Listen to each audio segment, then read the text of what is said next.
ವಿದ್ಯಾರ್ಥಿಗಳೇ, Shri Padmaraja BSW BCom ಪದವಿ ಮಹಾವಿದ್ಯಾಲಯ ಸಿಂದಗಿ ಇಲ್ಲಿ ಇವತ್ತಿನ ದಿನ ಬಿಕಾಂ 5th ಸೆಮ್ ಸಂಬಂಧಪಟ್ಟಂತೆ ಇರತಕ್ಕಂತಹ ವಿಷಯ ಭಾರತದ ಆರ್ಥಿಕತೆ. ಭಾರತದ ಆರ್ಥಿಕತೆ ಎನ್ನುವ ಒಂದು ವಿಷಯದಲ್ಲಿ ಫಸ್ಟ್ ಚಾಪ್ಟರ್ ಭಾರತದ ಆರ್ಥಿಕ ವ್ಯವಸ್ಥೆಯ ಲಕ್ಷಣಗಳು, ಈ ವಿಷಯವನ್ನು ಕುರಿತು ಇವತ್ತಿನ ದಿನ ನಾವು ನೋಡೋಣ. ಭಾರತದ ಆರ್ಥಿಕ ವ್ಯವಸ್ಥೆಯ ಲಕ್ಷಣಗಳನ್ನು ತಿಳಿಯುವ ಪೂರ್ವದಲ್ಲಿ ಒಂದು ಭಾರತದ ಆರ್ಥಿಕ ವ್ಯವಸ್ಥೆಯನ್ನು ಕುರಿತಾಗಿ ನಾವು ಇವತ್ತಿನ ದಿನ ನೋಡೋಣ.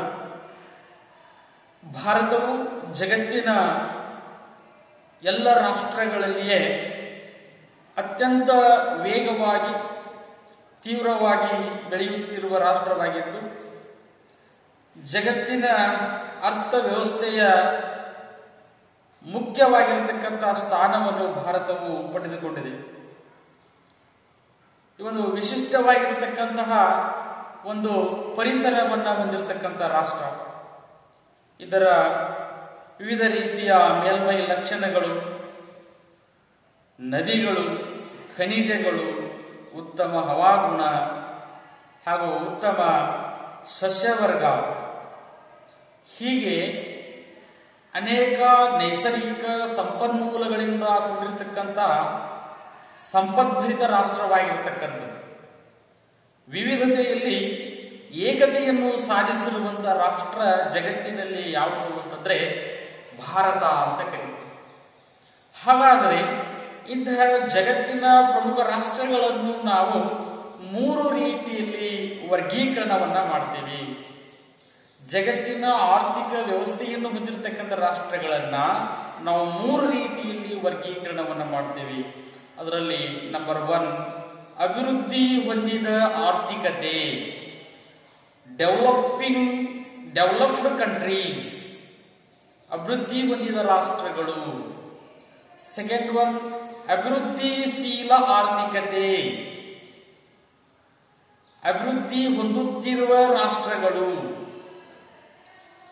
Developing countries. ಇನ್ನ ಅಭಿವೃದ್ಧಿ ಹೊಂದದ ಅಥವಾ ಹಿಂದುಳಿದ ಆರ್ಥಿಕತೆ ಅಥವಾ ಹಿಂದುಳಿದ ರಾಷ್ಟ್ರಗಳು ಅಂತ ನಾವು ಇಡೀ ಜಗತ್ತಿನ ರಾಷ್ಟ್ರದ ಆರ್ಥಿಕತೆಗಳನ್ನ 3 ರೀತಿಯಲ್ಲಿ ನಾವು ವಿಂಗಡಣೆಯನ್ನ ಮಾಡ್ತೇವೆ. ಹಾಗಾದ್ರೆ ಅದರಲ್ಲಿ ನಂಬರ್ 1 ಅಭಿವೃದ್ಧಿ ಹೊಂದಿದ ಆರ್ಥಿಕತೆ ಅಥವಾ ಅಭಿವೃದ್ಧಿ ಹೊಂದಿದ ರಾಷ್ಟ್ರಗಳು ಅಂತ ಕರೀತೀವಿ.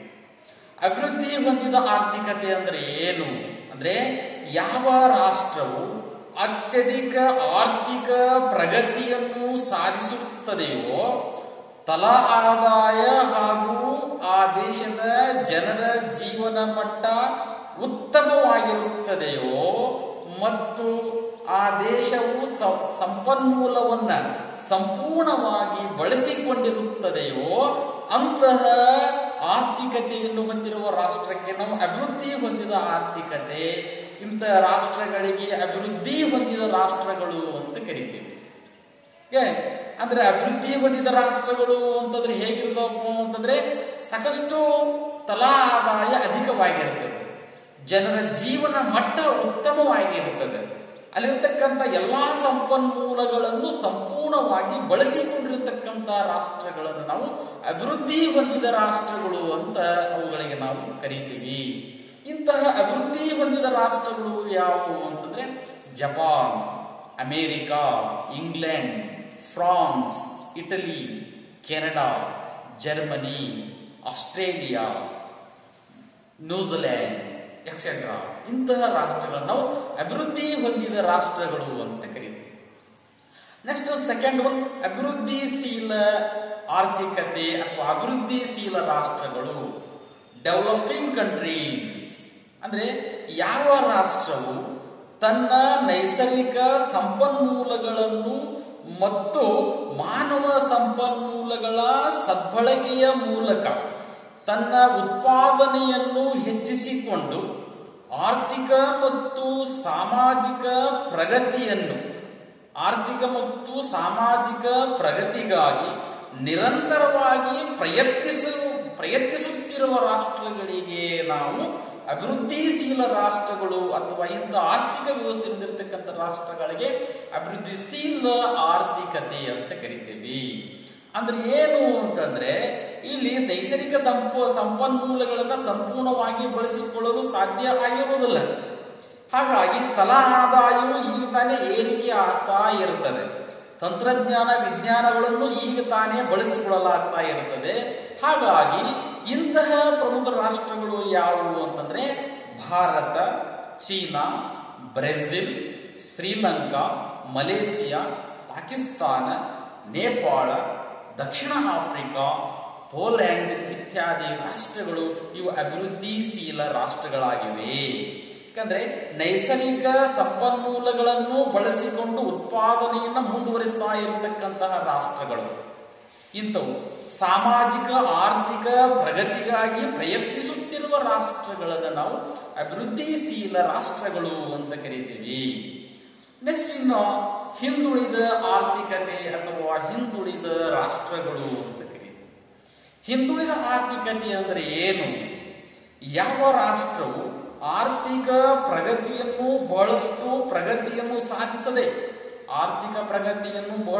ಸಾಧಿಸದೆ ತಲಾ ಆದಾಯ, ಜನರ ಜೀವನ ಮಟ್ಟ ಸುಧಾರಣೆಗಳಿಲ್ಲದೆ ನೈಸರ್ಗಿಕ ಸಂಪನ್ಮೂಲಗಳನ್ನು ಸಂಪೂರ್ಣವಾಗಿ ಬಳಸಿಕೊಳ್ಳದೆ ಇರುವ ರಾಷ್ಟ್ರಗಳಿಗೆ ನಾವು ಹಿಂದುಳಿದ ರಾಷ್ಟ್ರಗಳು ಅಂತ ಕರೀತೀವಿ. ಹಾಗಾಗಿ ಇಂತಹ ಅಭಿವೃದ್ಧಿ ಹೊಂದಿದ ಮತ್ತು ಅಭಿವೃದ್ಧಿಶೀಲ ರಾಷ್ಟ್ರಗಳನ್ನ ಹೊರತುಪಡಿಸಿದರೆ ಉಳಿದಿರತಕ್ಕಂಥ ರಾಷ್ಟ್ರಗಳು ಅಂತಂದ್ರೆ ಅವು ಹಿಂದುಳಿದ ರಾಷ್ಟ್ರಗಳು ಅಂತ ನಾವೀಗ ಕರೀತೀವಿ. ಇಷ್ಟು ನಮಗ ಆರ್ಥಿಕ ವ್ಯವಸ್ಥೆಯಲ್ಲಿ ನಾವು 3 ರೀತಿಯಾಗಿರ್ತಕ್ಕಂಥ ರಾಷ್ಟ್ರಗಳನ್ನ ವರ್ಗೀಕರಣವನ್ನ ನಾವು ಮಾಡ್ತೇವೆ. ಅವುಗಳನ್ನು ನಾವು ಅಭಿವೃದ್ಧಿ ಹೊಂದಿದ ರಾಷ್ಟ್ರಗಳು, ಅಭಿವೃದ್ಧಿಶೀಲ ರಾಷ್ಟ್ರಗಳು, ಹಿಂದುಳಿದ ರಾಷ್ಟ್ರಗಳು ಅಂತ ನಾವು ಕರಿತೀವಿ. ಓಕೆ, ನೆಕ್ಸ್ಟ್ ಇನ್ನ ಈ ಒಂದು ಚಾಪ್ಟರ್ಗೆ ಸಂಬಂಧಪಟ್ಟಂತೆ ನಾವು ಆರ್ಥಿಕ ಬೆಳವಣಿಗೆ ಮತ್ತು ಆರ್ಥಿಕ ಅಭಿವೃದ್ಧಿಯನ್ನ ಕುರಿತು ನೋಡೋಣ. Economic growth and economic development, ಆರ್ಥಿಕ ಬೆಳವಣಿಗೆ ಮತ್ತು ಆರ್ಥಿಕ ಅಭಿವೃದ್ಧಿ. ಹೀಗಾಗಿ ನಾವು ಆರ್ಥಿಕ ಬೆಳವಣಿಗೆ, ಆರ್ಥಿಕ ಅಭಿವೃದ್ಧಿ, economic growth and economic development ಎರಡೂ ಪದಗಳನ್ನ ನೋಡಿದಾಗ ನಮ್ಗೆ ಎರಡೂ ಪದಗಳು ಒಂದೇ ಎನಿಸಿದರೂ ಅವುಗಳಿಗಿರ್ತಕ್ಕಂಥ ಅರ್ಥ ಏನಾಗಿದೆ ಅಂದ್ರೆ ಬೇರೆ ಬೇರೆ ರೀತಿಯಾಗಿರುವುದನ್ನ ನಾವು ನೋಡ್ತಾ ಇದ್ದೀವಿ. ಹಾಗಾದರೆ ಆರ್ಥಿಕ ಬೆಳವಣಿಗೆ ಎಂದರೇನು? ಆರ್ಥಿಕ ಬೆಳವಣಿಗೆ ಎಂದರೆ ಒಂದು ರಾಷ್ಟ್ರವು ತನ್ನ ತಲಾ ಉತ್ಪನ್ನ ಅಂದ್ರೆ ಒಂದು ರಾಷ್ಟ್ರದ ತಲಾ ಉತ್ಪನ್ನ ಅಥವಾ ಆದಾಯದಲ್ಲಿನ ಸ್ವಯಂ ಪ್ರೇರಿತ ಪ್ರಮಾಣಾತ್ಮಕ ಹೆಚ್ಚಳಕ್ಕೆ ಆರ್ಥಿಕ ಬೆಳವಣಿಗೆ ಎನ್ನುವರು. ಆರ್ಥಿಕ ಬೆಳವಣಿಗೆ ಅಂದ್ರೆ ಒಂದು ರಾಷ್ಟ್ರದ ತಲಾ ಆದಾಯ ಅಥವಾ ತಲಾ ಉತ್ಪನ್ನ ಏನಾಗ್ತದಪ್ಪ ಅಂದ್ರೆ ಸ್ವಯಂ ಪ್ರೇರಿತವಾಗಿ ಪ್ರಮಾಣಾತ್ಮಕವಾಗಿ ಏನಾಗಿರ್ತದ ಹೆಚ್ಚಾಗ್ತಾ ಹೋಗ್ತಾ ಇರ್ತದೆ. ಇದನ್ನು ನಾವು ಇಂಥ ಆರ್ಥಿಕ ವ್ಯವಸ್ಥೆಗೆ ನಾವು ಆರ್ಥಿಕ ಬೆಳವಣಿಗೆ ಅಂತ ಕರಿತೀವಿ. ಆರ್ಥಿಕ ಬೆಳವಣಿಗೆ ಇದರ ಏನಾಗಿರ್ತದಪ್ಪ, ಸಂಕುಚಿತವಾಗಿರತಕ್ಕಂಥ ವ್ಯಾಪ್ತಿಯನ್ನು ಒಳಗೊಂಡಿರತಕ್ಕಂಥದ್ದು ಆರ್ಥಿಕ ಬೆಳವಣಿಗೆ. ಹಾಗಾದರೆ ಇಲ್ಲಿ ನಾವು ಆರ್ಥಿಕ ಅಭಿವೃದ್ಧಿ ಅಂದ್ರೆ ಏನು? ಆರ್ಥಿಕ ಅಭಿವೃದ್ಧಿ ಅಂದ್ರೆ ಒಂದು ರಾಷ್ಟ್ರದ ಆರ್ಥಿಕತೆಯಲ್ಲಿ ಜರುಗುವ ಒಂದು ರಚನಾತ್ಮಕ ಪರಿವರ್ತನೆಯಾಗಿದೆ. ಇದು ಬಯಕೆಗಳು, ಸರಕುಗಳು, ಉತ್ತೇಜಕಗಳು, ಗುಣಾತ್ಮಕ ಬದಲಾವಣೆಗೆ ಸಂಬಂಧಪಟ್ಟಿರತಕ್ಕಂಥ ಪರಿಮಾಣಾತ್ಮಕ ವಿಚಾರಗಳಿಗೆ ಸಂಬಂಧಪಟ್ಟಿರತಕ್ಕಂಥದ್ದು, ಪರಿಮಾಣಾತ್ಮಕವಾಗಿ ಬದಲಾವಣೆಯಾಗುವಂಥದ್ದು ನಾವು ಆರ್ಥಿಕ ಬೆಳವಣಿಗೆ ಅಂತ ಕರೆದ್ರೆ, ಇದು ಗುಣಾತ್ಮಕವಾಗಿ ಆರ್ಥಿಕ ವ್ಯವಸ್ಥೆಯಲ್ಲಿ ಗುಣಾತ್ಮಕವಾಗಿ ಬದಲಾವಣೆಯಾಗುವಂಥದ್ದು, ಅದಕ್ಕೆ ನಾವು ಆರ್ಥಿಕ ಅಭಿವೃದ್ಧಿ ಅಂತ ಕರೀತೀವಿ. ಹೀಗೆ ಆರ್ಥಿಕ ಬೆಳವಣಿಗೆ ಎನ್ನುವುದು ಒಂದು ಸಂಕುಚಿತವಾಗಿರತಕ್ಕಂತಹ ಒಂದು ವಿಷಯವನ್ನು ಅರ್ಥವನ್ನು ಒಳಗೊಂಡಿದ್ದರೆ, ಆರ್ಥಿಕ ಅಭಿವೃದ್ಧಿ ಅನ್ನುವಂಥದ್ದು ಇದು ನಿರಂತರ ಪ್ರಕ್ರಿಯೆ, ಇದು ಒಂದು ವಿಶಾಲ ಅರ್ಥವನ್ನು ಒಳಗೊಂಡಿರತಕ್ಕ. ವಿದ್ಯಾರ್ಥಿಗಳೇ, ಭಾರತದ ಅರ್ಥ ವ್ಯವಸ್ಥೆಯ ಲಕ್ಷಣಗಳನ್ನು ನಾವು ಇವತ್ತು ನೋಡೋಣ. ಭಾರತವು ನೈಸರ್ಗಿಕವಾಗಿ ಒಂದು ಶ್ರೀಮಂತವಾಗಿರತಕ್ಕಂಥ ರಾಷ್ಟ್ರ. ಸ್ವಾತಂತ್ರ್ಯ ನಂತರ ಅನೇಕ ಏಳು ಬೀಳುಗಳನ್ನು ಕಂಡಿದ್ದರೂ ಸಹ ಭಾರತ ಒಂದು ಅಭಿವೃದ್ಧಿಶೀಲ ರಾಷ್ಟ್ರವಾಗಿ ಮುಂದುವರಿತಾ ಇದೆ. ಭಾರತವು ವಿಶ್ವದ 7ನೇ ಅತಿ ದೊಡ್ಡ ಅರ್ಥ ವ್ಯವಸ್ಥೆಯನ್ನು ಹೊಂದಿದ್ದು, ಇದು ಮಿಶ್ರ ಆರ್ಥಿಕ ವ್ಯವಸ್ಥೆಯನ್ನು ಅಳವಡಿಸಿಕೊಂಡಿದೆ. ಹಾಗಾದರೆ ಭಾರತದ ಅರ್ಥವ್ಯವಸ್ಥೆಯ ಪ್ರಮುಖ ಲಕ್ಷಣಗಳು ಅಂತಂದರೆ, ಅದರಲ್ಲಿ ನಂಬರ್ 1 ಪಾಯಿಂಟ್ ಕಡಿಮೆ ತಲಾವರಮಾನ, ಲೋ ಪರ್ ಕ್ಯಾಪಿಟಾ ಇನ್ಕಮ್. ಹಾಗಾದರೆ ತಲಾವರಮಾನವು ಆರ್ಥಿಕ ಕಲ್ಯಾಣದ ಒಂದು ಅಳತೆಯ ಮಾಪನ.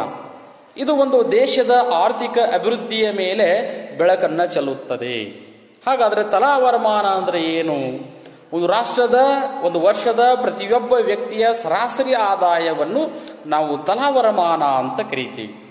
ಹಾಗಾದರೆ 1947-48ರಲ್ಲಿ ಭಾರತದ ಪ್ರತಿಯೊಬ್ಬ ವ್ಯಕ್ತಿಯ ತಲಾವರಮಾನವು ಕೇವಲ ₹245 ಇದ್ದಿದ್ದು, ಇದು 2015ರಲ್ಲಿ ₹93,231 ಅಧಿಕವಾಗಿರತಕ್ಕಂಥದ್ದನ್ನು ನಾವು ನೋಡ್ತಾ ಇದ್ದೀವಿ. ಹಾಗಾಗಿ ಇತ್ತೀಚಿನ ವರ್ಷಗಳಲ್ಲಿ ಭಾರತದ ತಲಾವರಮಾನ ಏರಿಕೆಯಾಗುತ್ತಿದ್ದರೂ ಸಹ ಬೇರೆ ದೇಶಗಳಿಗೆ ನಾವು ಹೋಲಿಕೆಯನ್ನು ಮಾಡಿದರೆ ನಮ್ಮ ದೇಶದ ತಲಾವರಮಾನವು ಬಹಳಷ್ಟು ಕಡಿಮೆಯಾಗಿರುವುದನ್ನು ನಾವು ನೋಡಬಹುದು. ಹಾಗಾದರೆ 2014-15ರ ಪ್ರಕಾರ ಕೆಲವು ರಾಷ್ಟ್ರಗಳ ತಲಾವರಮಾನವನ್ನು ನಮ್ಮ ರಾಷ್ಟ್ರದ ತಲಾವರಮಾನದೊಂದಿಗೆ ಹೋಲಿಕೆ ಮಾಡಿದಾಗ ಸ್ವಿಟ್ಜರ್ಲ್ಯಾಂಡಿನ ತಲಾವರಮಾನವು $54,935 ಅಮೆರಿಕ ದೇಶದ ತಲಾವರಮಾನವು $43,740 ಅದೇ ರೀತಿಯಾಗಿ ಜಪಾನ್ ದೇಶದ ತಲಾವರಮಾನವು $38,980 ಇಂಗ್ಲೆಂಡ್ ದೇಶದ ತಲಾವರಮಾನವು $37,600 ಜರ್ಮನಿ ದೇಶದ ತಲಾವರಮಾನವು $34,500 ಚೈನಾ ದೇಶದ ತಲಾವರಮಾನವು $8,027 ಆದರೆ ಭಾರತದ ತಲಾವರಮಾನವು ಕೇವಲ $1,750 ನಾವು ನೋಡ್ತಾ ಇದ್ದೀವಿ.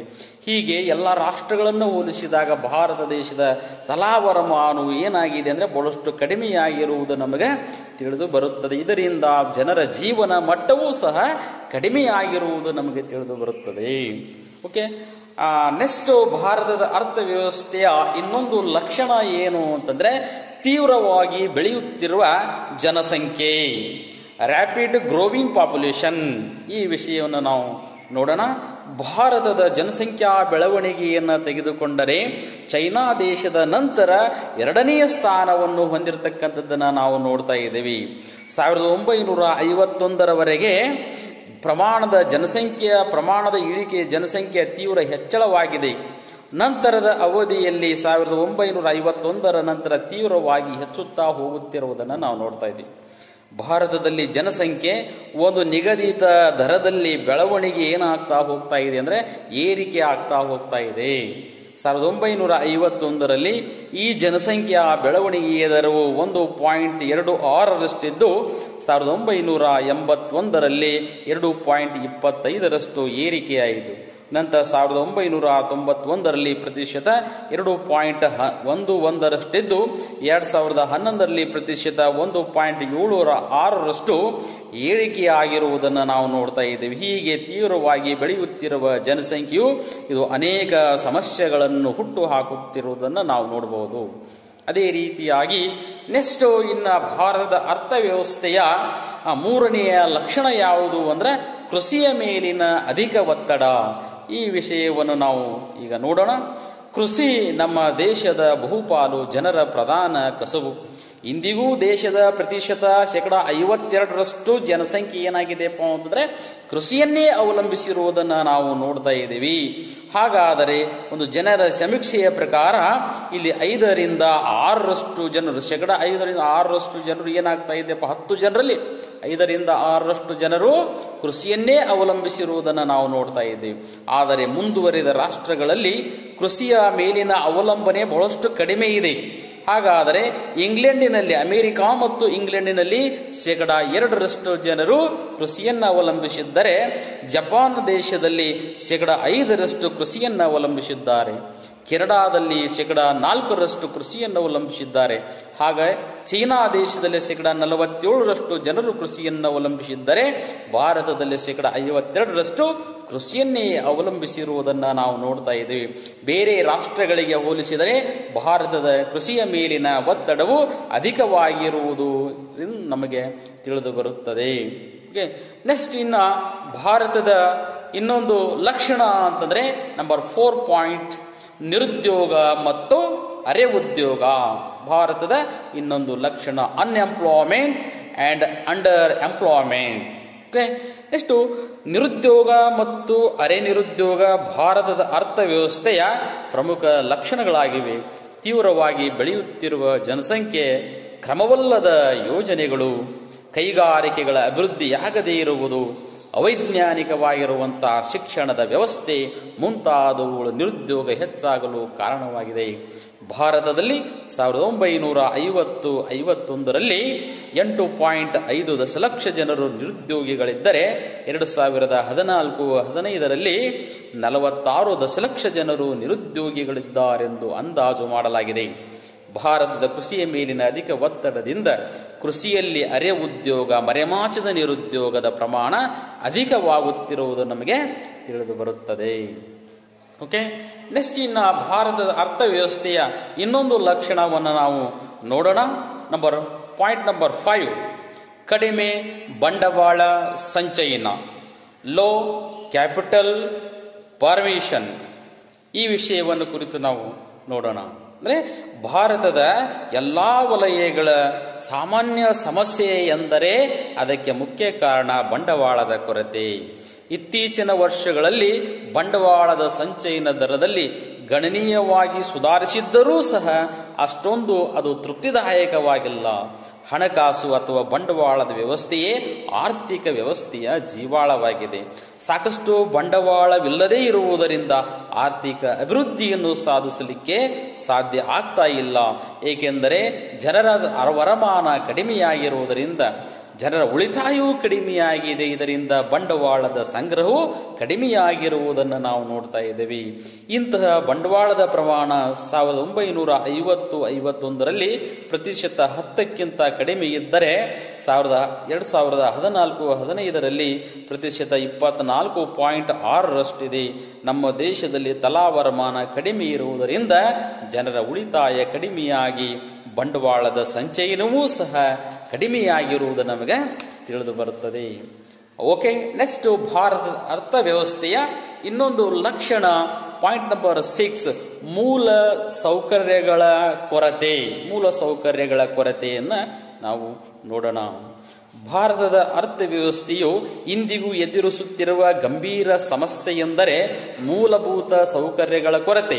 ಸಾರಿಗೆ, ಸಂಪರ್ಕ, ವಿದ್ಯುತ್ತಿನ ಉತ್ಪಾದನೆ ಮತ್ತು ವಿತರಣೆ, ಬ್ಯಾಂಕಿಂಗ್ ಸೌಲಭ್ಯಗಳು, ಆರೋಗ್ಯ, ಶಿಕ್ಷಣ, ಶುದ್ಧ ಕುಡಿಯುವ ನೀರಿನ ವ್ಯವಸ್ಥೆ ಮುಂತಾದ ಮೂಲ ಸೌಕರ್ಯಗಳು ಅಭಿವೃದ್ಧಿಪಡಿಸುವಲ್ಲಿ ದೇಶ ಬಹಳಷ್ಟು ಹಿಂದುಳಿದಿದೆ.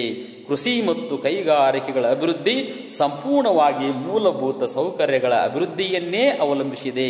ಹೀಗಾಗಿ ಕೃಷಿ ಮತ್ತು ಕೈಗಾರಿಕೆಗಳು ಹಿಂದುಳಿಯಲಿಕ್ಕೆ ಮೂಲ ಸೌಕರ್ಯಗಳ ಕೊರತೆಯೇ ಕಾರಣ. ಮೂಲ ಸೌಕರ್ಯಗಳನ್ನು ಹೆಚ್ಚು ಒದಗಿಸಬೇಕಾದರೆ ಹೆಚ್ಚು ಬಂಡವಾಳ ಬೇಕಾಗುತ್ತದೆ. ಹೀಗಾಗಿ ಬಂಡವಾಳದ ಕೊರತೆಯಿಂದಾಗಿ ಇವತ್ತು ಇವು ಮೂಲ ಸೌಕರ್ಯಗಳನ್ನು ಅಭಿವೃದ್ಧಿಪಡಿಸಲಿಕ್ಕೆ ಸಾಧ್ಯ ಆಗ್ತಾ ಇಲ್ಲ. ಇದರಿಂದ ಕೃಷಿ ಮತ್ತು ಕೈಗಾರಿಕೆಗಳು ಹಿಂದುಳಿಲಿಕ್ಕೆ ಕಾರಣವಾಗಿದೆ. ಓಕೆ, ನೆಕ್ಸ್ಟ್ ಇನ್ನು ಭಾರತದ ಅರ್ಥವ್ಯವಸ್ಥೆಯ ಲಕ್ಷಣಗಳಲ್ಲಿ ನಂಬರ್ 7 ಪಾಯಿಂಟ್ ನೈಸರ್ಗಿಕ ಸಂಪನ್ಮೂಲಗಳ ಅಪೂರ್ಣ ಬಳಕೆ. ನೈಸರ್ಗಿಕ ಸಂಪನ್ಮೂಲಗಳ ಅಪೂರ್ಣ ಬಳಕೆ ಇದು ಇನ್ನೊಂದು ಭಾರತದ ಅರ್ಥವ್ಯವಸ್ಥೆಯ ಲಕ್ಷಣವಾಗಿದೆ. ಭಾರತ ಶ್ರೀಮಂತ ನೈಸರ್ಗಿಕ ಸಂಪನ್ಮೂಲಗಳಿಂದ ಕೂಡಿರತಕ್ಕಂತಹ ರಾಷ್ಟ್ರ. ಇಲ್ಲಿ ಭೂ ಸಂಪನ್ಮೂಲ, ಖನಿಜ ಸಂಪನ್ಮೂಲಗಳು, ಅರಣ್ಯ ಮತ್ತು ಶಕ್ತಿ ಸಂಪನ್ಮೂಲಗಳು ಸಾಕಷ್ಟು ಪ್ರಮಾಣದಲ್ಲಿವೆ. ಆದರೆ ಬಂಡವಾಳ, ತಂತ್ರಜ್ಞಾನ, ಮೂಲ ಸೌಕರ್ಯಗಳ ಕೊರತೆಯಿಂದಾಗಿ ಅಂತಹ ಸಂಪನ್ಮೂಲಗಳನ್ನು ಗರಿಷ್ಠ ಪ್ರಮಾಣದಲ್ಲಿ ಬಳಸಿಕೊಳ್ಳಲು ಸಾಧ್ಯವಾಗುತ್ತಿಲ್ಲ.